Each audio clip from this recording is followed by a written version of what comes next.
efter kampen mod Aarhus Fremad, der har fanget anføreren for AB, hvad var det nu? Daniel Pedersen. I får 1 point i dag. Er I tilfredse med det? Ja, det er vi jo. Det er klart, når de brænder 2 straffespark, eller vores keeper redder 2 straffespark, vil jeg hellere sige, for det er jo ikke dårligt sparket, det er godt reddet begge to. Så er vi tilfredse med at få 1 point. Derudover synes jeg ikke, der er så mange chancer i kampen. Straffespark er lidt tilfældigheder, og så har de jo en på overlæggeren til sidst. Men ellers så synes jeg egentlig, at det er meget lige. Men at få 1 point her på en svær udebane mod et godt hold er godt.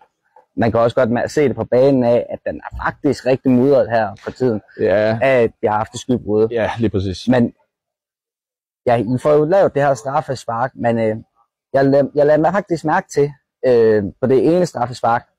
Jeg tror, man står inde i mål, men faktisk til sidst hopper han lidt for langt ud af målet af. Jeg ved ikke, hvordan synes du selv, du sådan oplever det? Det har jeg slet ikke fokus på. Jeg tror ikke, der er nogen af os, der kan se det. Jeg tror kun, man kan se det, hvis man står på linjen.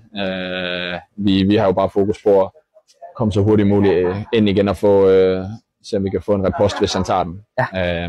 Så jeg ser ikke, om han... Men altså, jeg håber da, at linjedommeren har styr på det. Og det er jo det, han skal kigge efter, kan man sige. Ja, det er det jo klart. Men tak for interviewet. Selv tak.